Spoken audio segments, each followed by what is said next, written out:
ಇದು ರಾಜ್ಯದ ಕರಾವಳಿ ಜಿಲ್ಲೆಗಳ ಪರಿಸ್ಥಿತಿ. ಆದರೆ ಇತ್ತ ಮಲೆನಾಡು, ದಕ್ಷಿಣ ಕರ್ನಾಟಕದಲ್ಲೂ ಕೂಡ ಪರಿಸ್ಥಿತಿ ಭಿನ್ನವಾಗಿಲ್ಲ. ಮನೆ, ಮಠ ಎಲ್ಲವೂ ಕೂಡ ನೀರು ಪಾಲಾಗ್ತಾ ಇರುವಂತಹ ದೃಶ್ಯ ಕಂಡು ಬರ್ತಾ ಇದೆ. ಇದರ ಜೊತೆಗೇನೆ ಕೇರಳ ಹಾಗೂ ಉತ್ತರ ಭಾರತದಲ್ಲೂ ಕೂಡ ಮಳೆಯ ಅಬ್ಬರ ಮಿತಿ ಮೀರ್ತಾ ಇದೆ.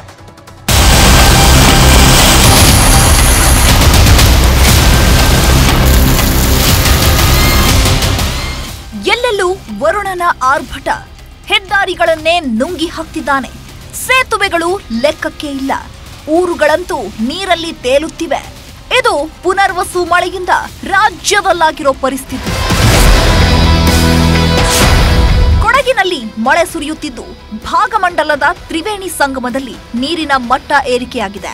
ಸಂಪಾಜೆ ಸಮೀಪದ ಕೊಯನಾಡಿನಲ್ಲಿ ಸರ್ಕಾರಿ ಶಾಲಾ ಕಟ್ಟಡ ಮೇಲೆ ಭಾರೀ ಪ್ರಮಾಣದ ಗುಡ್ಡ ಕುಸಿದಿದ್ದು ಮಕ್ಕಳಿಗೆ ರಜೆ ಇದ್ದಿದ್ರಿಂದ ಭಾರೀ ದುರಂತ ತಪ್ಪಿದೆ. ಕೊಡಗು ಜಿಲ್ಲೆಯಲ್ಲಿ ಪುನರ್ವಸು ಮಳೆ ಬಿರುಗಾಳಿ ಸಹಿತ ಭಾರಿ ಮಳೆ ಆಗ್ತಾ ಇದೆ. ತಲಕಾವೇರಿ ಮತ್ತು ಭಾಗಮಂಡಲದಲ್ಲಿ ಉತ್ತಮ ಮಳೆ ಆಗ್ತಾ ಇರೋದ್ರಿಂದಾಗಿ ಕೂಡ ಕಾವೇರಿ ನದಿ ನೀರಿನ ಮಟ್ಟ ಹೆಚ್ಚಾಗಿರುವಂತದ್ದು.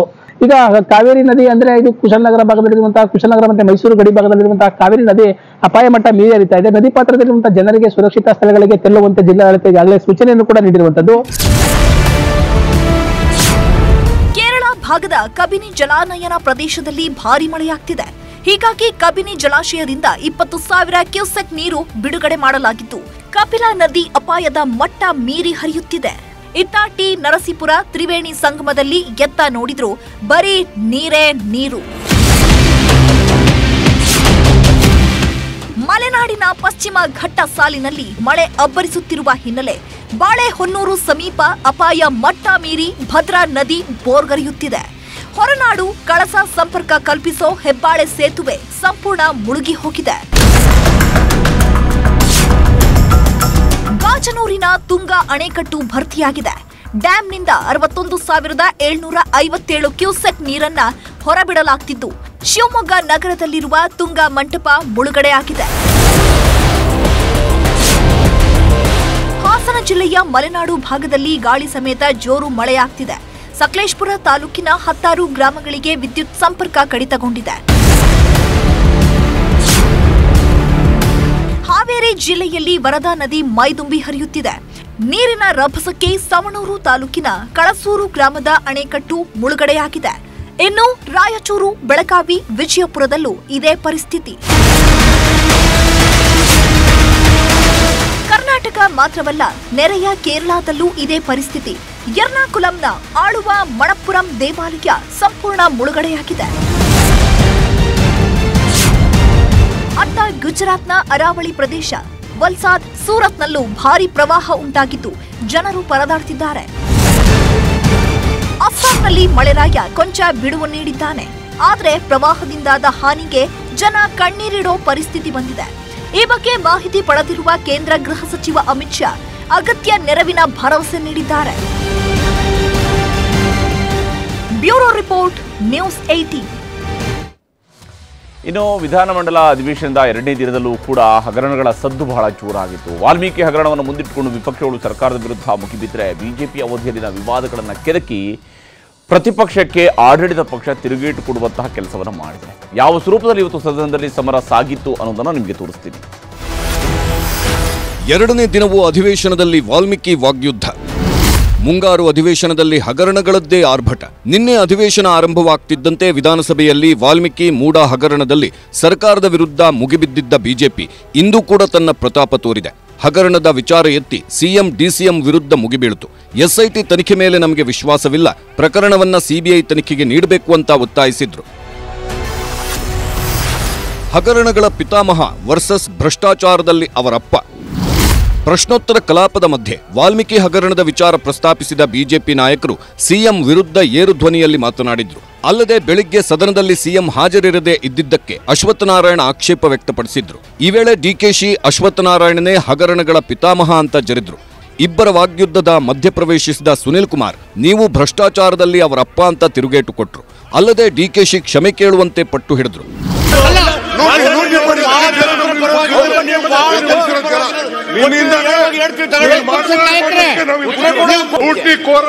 ಪಿತಾಮಹ ನೀನು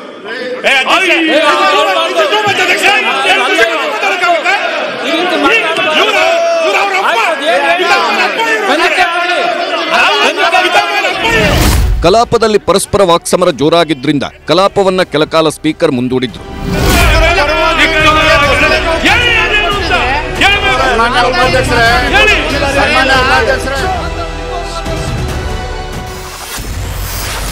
ಸದನದಲ್ಲಿ ಮತ್ತೆ ಕಟಾಕಟ್ ಸದ್ದು. ರಾಹುಲ್ ಗಾಂಧಿ ಮಾತಿನಿಂದ ಫೇಮಸ್ ಆಗಿದ್ದ ಕಟಾಕಟ್ ಪದವನ್ನ ನಿನ್ನೆ ಎರಡೆರಡು ಬಾರಿ ಅಶೋಕ್ ಪ್ರಸ್ತಾಪಿಸಿದ್ರು. ಇಂದು ಕೂಡ ಅದೇ ಧಾಟಿಯಲ್ಲಿ ಮಾತನಾಡಿ ಅಧಿಕಾರಿ ಸಾಯದಿದ್ರೆ ತೆಲಂಗಾಣಕ್ಕೆ ಕಟಾಕಟ್ ಅಂತ ಹಣ ಹೋಗ್ತಿತ್ತು ಅಂತ ಆಕ್ರೋಶ ವ್ಯಕ್ತಪಡಿಸಿದ್ರು. ಅಶೋಕ್ ಮಾತಿಗೆ ಇತರೆ ಸದಸ್ಯರು ಧ್ವನಿಗೂಡಿಸಿದ್ರು. 187 ಕೋಟಿ ಹಗರಣ ಕಳ್ತನ ಔಟಿದೆ. ಅದನ್ನ ಒಂದು ಬ್ಯಾಂಕಲ್ಲಿ ಕಳ್ಳರೆಲ್ಲ ಸೇರಿ ಒಂದು ಬ್ಯಾಂಕಲ್ಲಿ ಇಟ್ಟಿದ್ದಾರೆ. ಇನ್ನು ಸ್ವಲ್ಪ ಹೊತ್ತು ಇವನೇನಾದ್ರೂ ಸತ್ತಿಲ್ಲ ಅಂದಿದ್ರೆ ಅದನ್ನು ಪಟ ಪಟ ಕಟ ಕಟ ಅಂತ ಹೊರಟೌಟಿರೋದು ತೆಲಂಗಾಣಕ್ಕೆ. ದಲಿತರಿಗೋಸ್ಕರ ಈ ಕಾಂಗ್ರೆಸ್ ಸರ್ಕಾರ ಇರೋದು. ದಲಿತರು ಓಟ್ ಮೇಲೆ ನಾವು ಗೆದ್ದು ಬಂದಿದ್ದೀರಿ. ಈ ಕಳ್ಳರು ಆ ನಿಗಮಕ್ಕೆ ಹೊಡಿಬೇಕಾಯ್ತಾನೋ ಇವರು. ಇನ್ನೂ ಕೆಟ್ಟ ಪದ ಹೇಳಿದ್ದಾರೆ. ಯಾಕೆ ಮುಖ ತೋರ್ಸೋಣ ಅಂತ ನಿಮ್ ಲಾಂಜಲ್ಲಿ ಮಾತಾಡಿದ್ದಾರೆ. ಅವ್ರು ಇನ್ನೊಂದು ಹೇಳಿದ್ದಾರೆ, ಇದು ನಂದಲ್ಲ, ಆಮೇಲೆ ನನ್ನ ರೆಕಾರ್ಡ್ಗೆ ಹೋಗ್ಬಾರ್ದು ಇದು. ಅವ್ರು ಹೇಳಿದ್ದಾರೆ ಆಡಳಿತ ಪಕ್ಷದ ಲಾಂಜಲ್ಲೂ ಕೂಡ ಮಾತಾಡ್ತಾರೆ. ಅನ್ಯಾಯವಾಗಿ ಸಾವಾದರೆ ನಿಮ್ಮ ಮನೆಯಲ್ಲಿ ಆಗಿದ್ರೆ, ನಮ್ಮ ಮನೆಯಲ್ಲಿ ನಮ್ಮ ಅಕ್ಕನೋ ತಂಗಿಗೋ ಆಗಿದ್ರೆ ಸುಮ್ಮನೆ ಇರ್ತಾ ಇದ್ರ ನೀವೆಲ್ಲರೂ ಕೂಡ? ನಾವೆಲ್ಲ ಸುಮ್ಮನೆ ಇರ್ತಾ ಇದ್ರ? 187 ಕೋಟಿ ಅವನು ಸತ್ತಿಲ್ಲ, ಪ್ರಾಣ ತ್ಯಾಗ ಮಾಡಿಲ್ಲ ಅಂತ ತ್ಯಾಗ ಅಂತ ಹೇಳ್ತಾ ಇದ್ದೀನಿ. ಮಾಡಿಲ್ಲ ಅಂದ್ರೆ 187 ಕೋಟಿಗೆ ಬಿಲ್ ತಯಾರು ಮಾಡಕ್ಕೆ ಗೋವಾದಲ್ಲಿ ಕರ್ಕೊಂಡೋಗಿ ಅವಾಗ ಫಿಲ್ ಮಾಡಿಬಿಟ್ಟಿದ್ರು ಅವರು. ಈ ವಾಲ್ಮೀಕಿ ಜನಾಂಗದ ಶಾಪ ನಿಮಗೆ ತಟ್ಟಬಾರ್ದು ಅಂತ ಹೇಳಿದ್ರೆ ಈ ಅಕ್ರಮ ಏನಿದೆ CBI ತನಿಖೆ ಆಗಬೇಕು. ಬಿಜೆಪಿ ಹಗರಣಗಳನ್ನ ಕೆಣಕಿ ಸರ್ಕಾರದ ತಿರುಗೇಟು. ಇನ್ನು ಇದೇ ವೇಳೆ ಬಿಜೆಪಿ ಅವಧಿಯಲ್ಲಿನ ಹಗರಣಗಳನ್ನ ಪ್ರಸ್ತಾಪಿಸಿ ವಿಪಕ್ಷ ನಾಯಕರ ಬಾಯಿ ಮುಚ್ಚಿಸುವ ಯತ್ನವೂ ನಡೆಯಿತು. ಟ್ರಕ್ ಟರ್ಮಿನಲ್ಸ್ ಹಗರಣ, BSY ಕೇಸು ಎಳೆದು ತಂದು ಸಚಿವ MB ಪಾಟೀಲ್, ಪ್ರಿಯಾಂಕ್ ಖರ್ಗೆ ತಿರುಗೇಟು ಕೊಟ್ಟರು. ಟ್ರಕ್ ಟರ್ಮಿನಲ್ ಆಗಿದ್ದು ಟ್ರಕ್ ಟರ್ಮಿನಲ್ ಆಗಿದ್ದು CBI ಬರ್ತದೆ. ದೇವರಾಜ ಟ್ರಕ್ ಟರ್ಮಿನಲ್ ನಾವು ಅಧಿಕಾರದಾಗಿದ್ದಾಗ CBI ಅಂದ್ರೆ ಕಾಂಗ್ರೆಸ್ ಬ್ಯೂರೋ ಆಫ್ ಇನ್ವೆಸ್ಟಿಗೇಷನ್. ಈಗ ಇಲೆಕ್ಟ್ರಲ್ ಬಾಂಡ್ಸ್ ನೋಡಿ ಗೊತ್ತಾಗುತ್ತೆ.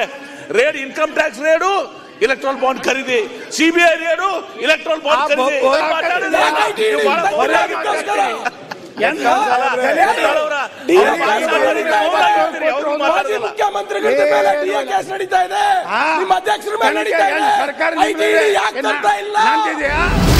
ಇನ್ನು ನ್ಯೂಸ್ 18 ವರದಿ ಮಾಡಿದ್ದ ಬಿಜೆಪಿ ಅವಧಿಯಲ್ಲಿನ ಬೋವಿ ನಿಗಮದ 60.5 ಕೋಟಿ ರೂಪಾಯಿ ಹಗರಣದ ಬಗ್ಗೆ ಕಾಂಗ್ರೆಸ್ ನಾಯಕರು ಪ್ರಸ್ತಾಪಿಸಿದ್ರು.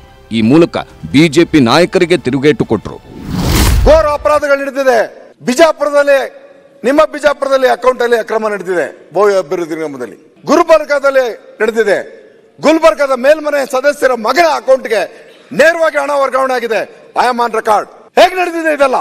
ಕರ್ನಾಟಕದಲ್ಲಿ SC STಗಳ ಹಣ ಕೋಟ್ಯಾಂತರ ಗುಳುಮಾಗ್ತಾ ಇದೆ ಅನ್ನೋದಕ್ಕೆ ಇಡಿ ಅವ್ರಿಗೆ ಅವತ್ತು ಕಣ್ಣಿರ್ಲಿಲ್ಲ, ಇವತ್ತು ಬಂದ್ಬಿಟ್ಟಿದೆ. ಸರ್ಕಾರಕ್ಕೆ ಕೌಂಟರ್ ಕೊಡುವ ಭರದಲ್ಲಿ ಅಶೋಕ್ ಮಾತಿಗೆ ಕಾಂಗ್ರೆಸ್ ಸದಸ್ಯ ರಿಜ್ವಾನ್ ಅರ್ಷದ್ ಹಾಸನದಲ್ಲಿನ ಮಹಿಳಾ ದೌರ್ಜನ್ಯ ವಿಚಾರ ಪ್ರಸ್ತಾಪಿಸಿದ್ರು.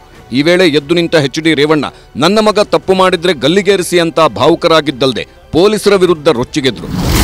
ಮಾನ್ಯ ಸಭಾಧ್ಯಕ್ಷೆ, ನಾನು ಹೇಳೋದು ನನ್ನ ಮಗ ತಪ್ಪು ಮಾಡಿದರೆ ಗಲ್ಲಿಗೆ ಹಾಕಿ ನಾನು ಬೇಡ ಅಂತ ಅನ್ನಲ್ಲ. ನಾನು ಹೇಳೋದು ಇಷ್ಟೇ, ಒಂದು 2 ನಿಮಿಷ.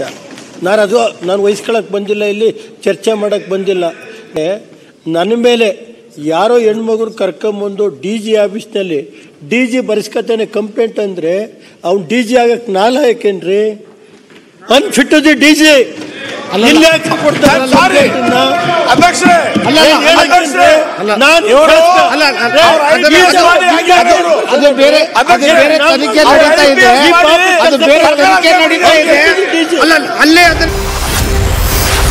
ಪರಿಷತ್ನಲ್ಲೂ ವಾಲ್ಮೀಕಿ ಹಗರಣದ್ದೇ ಸದ್ದು. ಇತ್ತ ಪರಿಷತ್ನಲ್ಲೂ ವಾಲ್ಮೀಕಿ ಹಗರಣ ಸದ್ದು ಮಾಡಿದೆ. ನಿಯಮ 68ರ ಅಡಿ ಚರ್ಚೆ ಆರಂಭಿಸಿದ CT ರವಿ, ಚಂದ್ರಶೇಖರನ್ ಸಾವು ಸರ್ಕಾರಿ ಪ್ರಾಯೋಜಿತ ಕೊಲೆಯಂತ ಆಕ್ರೋಶ ಹೊರಹಾಕಿದ್ರು. ಈ ಮಧ್ಯೆ ವಾಲ್ಮೀಕಿ ಹಗರಣದಲ್ಲಿ ಪ್ರಮುಖ ಆರೋಪಿಗಳಲ್ಲಿ ಒಬ್ಬರಾದ ದದ್ದಲ್ ವಿಧಾನಸೌಧಕ್ಕೆ ಬಂದಿದ್ರೂ ಕಲಾಪದಲ್ಲಿ ಭಾಗಿಯಾಗದೆ ಸ್ಪೀಕರ್ CM ಭೇಟಿ ಮಾಡಿ ತರಾತುರಿಯಲ್ಲಿ ತೆರಳಿದ್ರು. Bureau report, news 18. ಇದೇ ವಾಲ್ಮೀಕಿ ನಿಗಮದಲ್ಲಿ ನಡೆದಂತಹ ಕೋಟಿ ಅವ್ಯವಹಾರ ಕೇಸಲ್ಲಿ ಶಾಸಕ ದದ್ದಲ್ಗೆ ಬಂಧನದ ಭೀತಿ ಬಹಳ ಜೋರಾಗಿದೆ. ಒಂದೆಡೆ ದದ್ದಲ್ಗೆ ನೋಟಿಸ್ ಕೊಟ್ಟಿದ್ರು ಕೂಡ ವಿಚಾರಣೆಗೆ ಹಾಜರಾಗದೆ ಎಸ್ಕೇಪ್ ಆಗಿದ್ರೆ, ಇತ್ತ ಮಾಜಿ ಸಚಿವ ನಾಗೇಂದ್ರ ಜೊತೆಗೆ ಆಪ್ತರಿಗೂ ಕೂಡ ಇಡೀ ದಿವಸ ಇಡಿ ಡ್ರಿಲ್ ಮಾಡ್ತಾ ಇದೆ. ಇಡಿ ಕಚೇರಿಯಲ್ಲಿ ನಾಗೇಂದ್ರಗೆ ಫುಲ್ ಡ್ರಿಲ್. ನಾಗೇಂದ್ರ ಜೊತೆಗೆ ಆಪ್ತರಿಗೂ ವಿಚಾರಣೆ ಬಿಸಿ.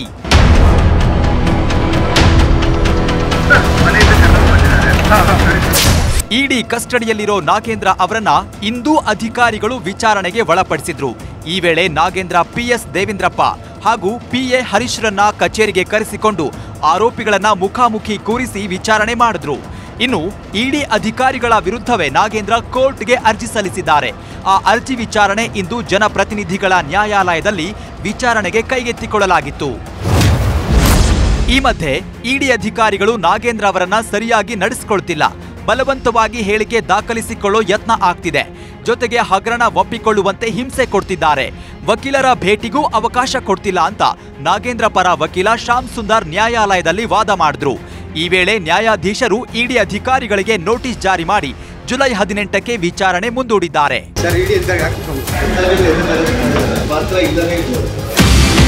ಈ ಮಧ್ಯೆ ಹಣ ವರ್ಗಾವಣೆಗೆ ಸಹಕರಿಸಿದ ಆರೋಪದಲ್ಲಿ ಎಸ್ಐಟಿ ಅಧಿಕಾರಿಗಳು ಆಂಧ್ರ ಮೂಲದ ಶ್ರೀನಿವಾಸ್ ರಾವ್ ಎಂಬಾತನನ್ನ ಬಂಧಿಸಿದ್ದಾರೆ. ಜೊತೆಗೆ ಕೋಟಿ ಕೋಟಿ ಹಣ, ಲ್ಯಾಂಬೋರ್ಗಿನಿ ಹಾಗೂ ಬೆಂಜ್ ಕಾರ್ಗಳನ್ನ ಸೀಜ್ ಮಾಡಿದ್ದಾರೆ. ವಿಚಾರಣೆಗೆ ಹಾಜರಾಗದೆ ದದ್ದಲ್ ಕಣ್ಣ ಮುಚ್ಚಾಲೆ. ನಾಗೇಂದ್ರ ಬಳಿಕ ದದ್ದಲ್ಗೆ ಫುಲ್ ಟೆನ್ಷನ್ ಹೆಚ್ಚಾಗಿದೆ. ಇವತ್ತು 11 ಗಂಟೆಗೆ ವಿಚಾರಣೆಗೆ ಹಾಜರಾಗಲು ದದ್ದಲ್ಗೆ ಇಡಿ ಅಧಿಕಾರಿಗಳು ನೋಟಿಸ್ ಕೊಟ್ಟಿದ್ರು. ಆದ್ರೆ ವಿಚಾರಣೆಗೆ ಹಾಜರಾಗದೆ ಎಸ್ಕೇಪ್ ಆಗಿದ್ದಾರೆ.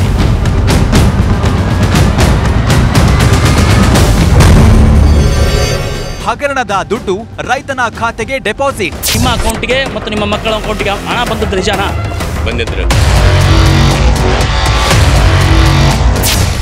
ಹಗರಣ ಬಗ್ಗೆ ಬ್ಯಾಕ್ ಟು ಬ್ಯಾಕ್ ದಾಖಲೆಗಳನ್ನ ಬಿಚ್ಚಿಟ್ಟಿದ್ದ ನ್ಯೂಸ್ 18 ಹಗರಣದಲ್ಲಾಗಿರುವ ಮತ್ತೊಂದು ಮಸಲತ್ತನ್ನ ಬಯಲು ಮಾಡಿದೆ. ಹಗರಣದ ಹಣವನ್ನ ಕಮಿಷನ್ ಆಸೆಗೆ ಖಾತೆಗೆ ಹಾಕಿಸಿಕೊಂಡವರು ಲಾಕ್ ಆಗಿದ್ದಾರೆ. ನಾಗೇಂದ್ರ ಆಪ್ತ ಸಹಾಯಕ ನೆಕ್ಕಂಟಿ ನಾಗರಾಜ್ 98 ಲಕ್ಷ ಹಣವನ್ನ ರಾಯಚೂರು ಜಿಲ್ಲೆಯ ಬೂದಿಹಾಳ ಕ್ಯಾಂಪ್ನ ರೈತ ವೆಂಕಟರಾವ್ ರೆಡ್ಡಿ ಕುಟುಂಬದ 4 ಬ್ಯಾಂಕ್ ಅಕೌಂಟ್ಗೆ ಟ್ರಾನ್ಸ್ಫರ್ ಮಾಡಿದ್ರಂತೆ. ಇದು ಗೊತ್ತಾಗ್ತಾ ಇದ್ದಂತೆ ಇಡಿ ಸಿಬಿಐ ಅಧಿಕಾರಿಗಳು ಅಕೌಂಟ್ ಸೀಸ್ ಮಾಡಿದ್ದಾರೆ. ಹೀಗಾಗಿ ರೈತ ಕಂಗಾಲಾಗಿದ್ದಾನೆ. ನಿಮ್ಮ ಅಕೌಂಟ್ಗೆ ಮತ್ತು ನಿಮ್ಮ ಮಕ್ಕಳ ಅಕೌಂಟ್ಗೆ ಹಣ ಬಂದದ್ದು ನಿಜಾನಾ? ಬಂದಿದ್ರು. ಬಂದಿದೆ. ಎಷ್ಟು ಬಂದಿದೆ ಅಮೌಂಟು? ನಾನು 12 ಲಕ್ಷ ಬಂದಿದ್ದೆ. ಇಬ್ಬರು ನಿಮ್ಮ ಮಕ್ಕಳಿಗೆ 25 ಲಕ್ಷ ಬಂದಿದೆ. ನಿಮ್ಮ ಅಕೌಂಟು ಇದಾವ ಅಥವಾ ಸೀಸ್ ಆಗಿದಾವ? ಸೀಲ್ ಆಗೈತೆ. ಅವ್ರು ಹಾಕಿದಾರೆ, ನಿಮಗೆ ಬಂದಿದೆ. ನಾನೇನು ಮಾಡಲಿ ಅದಕ್ಕೆ ಅನ್ನೋಂಥ ನಿಮ್ಮ ಪ್ರಶ್ನೆ. ಹೌದು.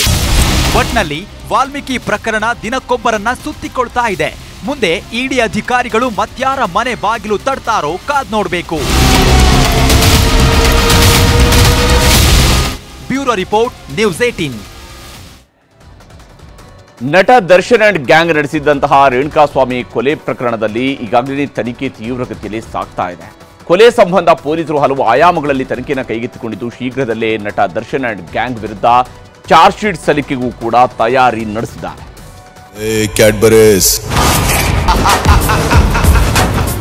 ಚಿತ್ರದುರ್ಗದ ರೇಣುಕಾಸ್ವಾಮಿ ಕೊಲೆ ಪ್ರಕರಣದಲ್ಲಿ ಜೈಲು ಸೇರಿರುವ ನಟ ದರ್ಶನ್ ಅಂಡ್ ಗ್ಯಾಂಗ್ಗೆ ಅಸಲಿ ಅಗ್ನಿ ಪರೀಕ್ಷೆ ಈಗ ಶುರುವಾಗಿದೆ. ಪ್ರಕರಣದ ತನಿಖೆಯನ್ನ ಕಾಮಾಕ್ಷಿಪಾಳ್ಯ ಪೊಲೀಸರು ಮತ್ತಷ್ಟು ತೀವ್ರಗೊಳಿಸಿದ್ದು ಆದಷ್ಟು ಬೇಗ ತನಿಖೆ ಪೂರ್ಣಗೊಳಿಸೋ ಉಮೇದಿನಲ್ಲಿದ್ದಾರೆ.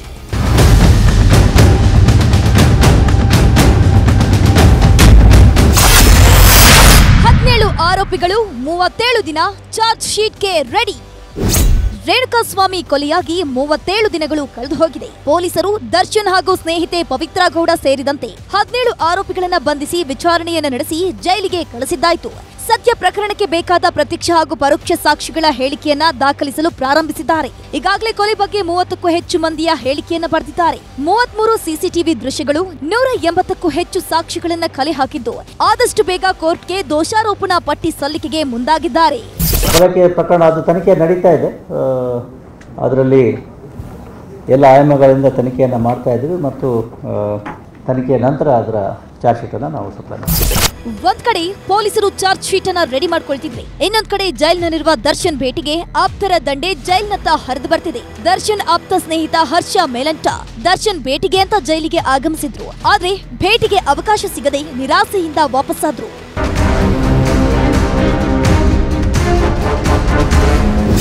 ಇನ್ನು ದರ್ಶನ್ಗೆ ಮನೆಯೂಟ, ಹಾಸಿಗೆ ಸೇರಿದಂತೆ ಕೆಲವು ಸೌಲಭ್ಯಗಳನ್ನ ಪಡೆಯಲು ವಕೀಲರು ಹೈಕೋರ್ಟ್ನಲ್ಲಿ ಅರ್ಜಿಯನ್ನ ಸಲ್ಲಿಸಿದ್ದು ಗುರುವಾರ ವಿಚಾರಣೆಗೆ ಬರಲಿದೆ. ಆನಿಕಲ್ ಚಂದ್ರು ಜೊತೆ ಮುನಿರಾಜು, ನ್ಯೂಸ್ 18. ಕೆಲ ದಿನಗಳಿಂದ ತಣ್ಣಗಿದ್ದ ಕಣಿವೆ ರಾಜ್ಯ ಜಮ್ಮು ಕಾಶ್ಮೀರದಲ್ಲಿ ಈಗ ಉಗ್ರರ ಉಪಟಳ ಮತ್ತೆ ಶುರುವಾಗಿದೆ. ದೋಡಾದಲ್ಲಿ ನಡೆದಂತಹ ಗುಂಡಿನ ಚಕಮಕಿಯಲ್ಲಿ 4 ಯೋಧರು ಹುತಾತ್ಮರಾಗಿದ್ದಾರೆ. ಇದೇ ವೇಳೆ ಬಿಜೆಪಿ, ಕಾಂಗ್ರೆಸ್ ಉಗ್ರವಾದದ ವಿಚಾರದಲ್ಲಿ ರಾಜಕೀಯ ಸಮರವನ್ನು ಕೂಡ ನಡೆಸುತ್ತಾ ಇವೆ.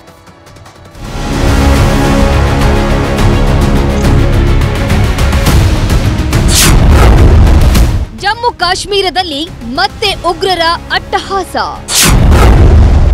ಗುಂಡಿನ ದಾಳಿಯಲ್ಲಿ 4 ಯೋಧರು ಹುತಾತ್ಮ. ಜಮ್ಮು ಕಾಶ್ಮೀರದಲ್ಲಿ ಕಳೆದೊಂದು ವಾರದಿಂದ ಉಗ್ರರ ಉಪಟಳ ತೀವ್ರವಾದಂತಿದೆ. ಕಳೆದ ವಾರವಷ್ಟೇ 5 ಉಗ್ರರನ್ನ ಭಾರತೀಯ ಸೇನೆ ಹೊಡೆದುರುಳಿಸಿತ್ತು. ಈ ಬೆನ್ನಲ್ಲೇ ದೋಡಾ ಜಿಲ್ಲೆಯಲ್ಲಿ ದೇಸಾ ಅರಣ್ಯ ಭಾಗದಲ್ಲಿ ಭಯೋತ್ಪಾದಕರು ಅಟ್ಟಹಾಸ ಮೆರೆದಿದ್ದು 4 ಭಾರತೀಯ ಯೋಧರು ಹುತಾತ್ಮರಾಗಿದ್ದಾರೆ.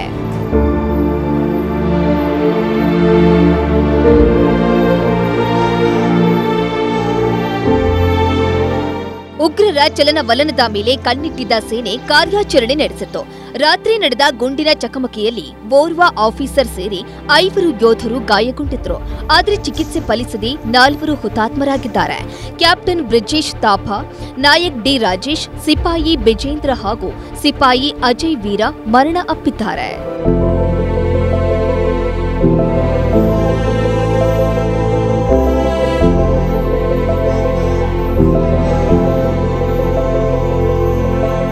ಘಟನೆ ಬಗ್ಗೆ ಪ್ರಧಾನಿ ಮೋದಿ ಹಾಗೂ ರಕ್ಷಣಾ ಸಚಿವ ರಾಜನಾಥ್ ಸಿಂಗ್ ಸಂತಾಪ ಸೂಚಿಸಿದ್ದು, ಸೇನಾ ಮುಖ್ಯಸ್ಥರ ಜೊತೆ ಮಾತುಕತೆ ನಡೆಸಿ ಮಾಹಿತಿ ಪಡೆದಿದ್ದಾರೆ.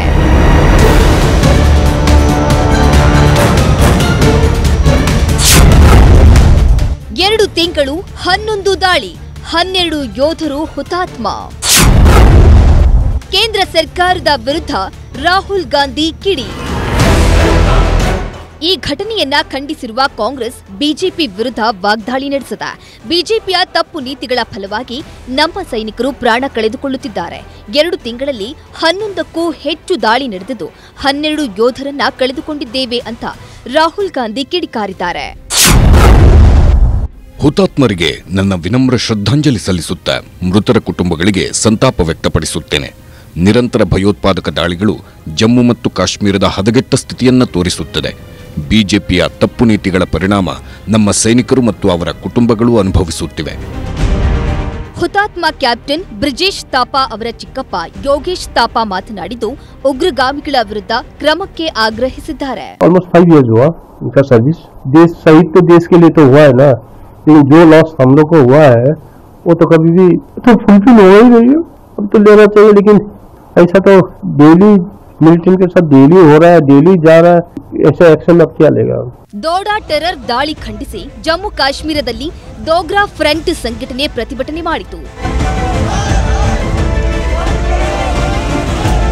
Bureau report, news 18. ಈಗ ರಾಜ್ಯ ಹಾಗೂ ರಾಷ್ಟ್ರದ ಮತ್ತಷ್ಟು ಪ್ರಮುಖ ಸುದ್ದಿಗಳನ್ನು ಕ್ವಿಕ್ ಆಗಿ ನೋಡೋಣ. ಕಲಬುರಗಿಯಲ್ಲಿ ಬಿಜೆಪಿ ಮುಖಂಡ ಮಣಿಕಂಠ ರಾಥೋಡ್ರನ್ನ ಪೊಲೀಸರು ಬಂಧಿಸಿದ್ದಾರೆ. ಸರ್ಕಾರಿ ಗೋದಾಮಿನಲ್ಲಿ 6077 ಕ್ವಿಂಟಾಲ್ ಅಕ್ಕಿ ಕಳ್ಳತನ ಪ್ರಕರಣದಲ್ಲಿ ಬಂಧಿಸಲಾಗಿದೆ. ಸಿಎಂಗೆ ನೀಡಿದ ಮನವಿ ಪತ್ರಗಳು ಕಸದ ರಾಶಿಯಲ್ಲಿ ಪತ್ತೆಯಾಗಿರುವುದನ್ನು ಖಂಡಿಸಿ ಚಾಮರಾಜನಗರದಲ್ಲಿ ರೈತ ಸಂಘ ಪ್ರತಿಭಟನೆ ಮಾಡಿತು. ಸಿಎಂ ಸಿದ್ದರಾಮಯ್ಯ ರೈತರ ಕ್ಷಮೆಯಾಚಿಸಬೇಕು ಅಂತ ಒತ್ತಾಯಿಸಿದರು. ಬೆಳಗಾವಿಯಲ್ಲಿ ಭ್ರೂಣಲಿಂಗ ಪತ್ತೆ ಮಾಡ್ತಾ ಇದ್ದ ಆಸ್ಪತ್ರೆಯನ್ನ ಆರೋಗ್ಯಾಧಿಕಾರಿಗಳು ಸೀಸ್ ಮಾಡಿದ್ದಾರೆ. ಗೋಕಾಕ್ ನಗರದ ಇಕ್ರಾ ಆಸ್ಪತ್ರೆಯಲ್ಲಿ ಭ್ರೂಣಲಿಂಗ ಪತ್ತೆಗೆ ಹಣ ಪಡಿತಾ ಇದ್ದ ವೈದ್ಯ ಖುಟೇಜಾ ಮುಲ್ಲಾ ಸಿಕ್ಕಿಬಿದ್ದಿದ್ದು ಆಸ್ಪತ್ರೆಯನ್ನ ಸೀಸ್ ಮಾಡಲಾಗಿದೆ. ಬೆಂಗಳೂರಿನ ಜಯನಗರ ಬನಶಂಕರಿ ರಸ್ತೆಯಲ್ಲಿ ಪುಂಡರು ಹುಚ್ಚಾಟ ಮೆರೆದಿದ್ದಾರೆ. ವೇಗವಾಗಿ ಚಲಿಸ್ತಾ ಇದ್ದ ಕಾರಿನ ಹಿಂಭಾಗ 2 ಯುವಕರು ನೇತಾಡಿದ್ದಾರೆ. ಪುಂಡರ ವಿರುದ್ಧ ಕ್ರಮಕ್ಕೆ ಸಾರ್ವಜನಿಕರು ಆಗ್ರಹಿಸಿದ್ದಾರೆ. ರಾಜ್ಯದಲ್ಲಿ ಡೆಂಘಿ ಪ್ರಕರಣಗಳು 10,000 ಗಡಿ ದಾಟಿವೆ. ಇವತ್ತು ಒಂದೇ ದಿನ 487 ಮಂದಿಯಲ್ಲಿ ಡೆಂಗಿ ಸೋಂಕು ದೃಢಪಟ್ಟಿದೆ. ಈ ಮೂಲಕ 10,449ಕ್ಕೆ ಪ್ರಕರಣಗಳು ಏರಿಕೆಯಾಗಿವೆ. ಇವರಿಗೆ ಡೆಂಗಿ ಜ್ವರಕ್ಕೆ 8 ಮಂದಿ ಬಲಿಯಾಗಿದ್ದಾರೆ. ಮುಂದಿನ ಸೋಮವಾರದಿಂದ ಸಂಸತ್ತಿನ ಬಜೆಟ್ ಅಧಿವೇಶನ ಆರಂಭವಾಗಲಿರುವ ಹಿನ್ನೆಲೆಯಲ್ಲಿ ಜುಲೈ 21ರಂದು ಕೇಂದ್ರ ಸರ್ಕಾರ ಸರ್ವಪಕ್ಷ ಸಭೆ ಕರೆದಿದೆ. ಈ ಸಭೆಗೆ ನಾವು ಭಾಗಿಯಾಗೋದಿಲ್ಲ ಅಂತ ತೃಣಮೂಲ ಕಾಂಗ್ರೆಸ್ ಹೇಳಿದೆ. ಜುಲೈ 23ರಂದು ಕೇಂದ್ರ ಬಜೆಟ್ ಮಂಡಿಸಲಾಗುತ್ತೆ. ಹಾಗಾಗಿ ಇಂದು ಬಜೆಟ್ ತಯಾರಿ ಪೂರ್ವ ನಡೆಸುವ ಸಾಂಪ್ರದಾಯಿಕ ಹಲ್ವಾ ಸೇವನೆ ಕಾರ್ಯಕ್ರಮ ನಡೆಯಿತು. ಹಣಕಾಸು ಇಲಾಖೆ ಅಧಿಕಾರಿಗಳಿಗೆ ನಿರ್ಮಲಾ ಸೀತಾರಾಮನ್ ಹಲ್ವಾ ಹಂಚಿದ್ರು. ಸೆಪ್ಟೆಂಬರ್ 26ರಂದು ನಡೆಯುವ ವಿಶ್ವಸಂಸ್ಥೆಯ ಉನ್ನತ ಮಟ್ಟದ ಸಾಮಾನ್ಯ ಸಭೆಯಲ್ಲಿ ಪ್ರಧಾನಿ ಮೋದಿ ಭಾಷಣ ಮಾಡುವ ಸಾಧ್ಯತೆ ಇದೆ. ವಿಶ್ವಸಂಸ್ಥೆ ಪ್ರಕಟಿಸಿರುವ ರಾಷ್ಟ್ರಗಳ ಮುಖ್ಯಸ್ಥರ ಭಾಷಣಕಾರರ ತಾತ್ಕಾಲಿಕ ಪಟ್ಟಿಯಲ್ಲಿ ಮೋದಿ ಹೆಸರು ಕೂಡ ಇದೆ. ನೀಟ್ ಪರೀಕ್ಷೆ ಪ್ರಶ್ನೆ ಪತ್ರಿಕೆ ಸೋರಿಕೆ ಕೇಸ್ ಸಂಬಂಧ ಈವರೆಗೂ ಒಟ್ಟು 14 ಜನರನ್ನ ಸಿಬಿಐ ಬಂಧಿಸಿದೆ. ಜಾರ್ಖಂಡ್ ಹಜೇರಾಬಾಗ್ನಲ್ಲಿ ಎನ್ಟಿಎ ಸೂಟ್ ಕೇಸ್ನಿಂದ ಪ್ರಶ್ನೆ ಪತ್ರಿಕೆ ಕಳುವು ಮಾಡಿದ ಆರೋಪದಲ್ಲಿ ಪಂಕಜ್ ಕುಮಾರ್ ಮತ್ತು ರಾಜ್ ಸಿಂಗ್ ಎಂಬಿಬ್ಬರನ್ನ ಬಂಧಿಸಲಾಗಿದೆ. ಇದಾಗಿತ್ತು ಇವತ್ತಿನ ಸೂಪರ್ ಪ್ರೈಮ್ ಅಟ್ 9. ಈಗ ಬಿಗ್ ಸ್ಟೋರಿ ಪ್ರಸಾರವಾಗುತ್ತೆ. ನೋಡ್ತಾ ಇರಿ ನ್ಯೂಸ್ 18 ಕನ್ನಡ.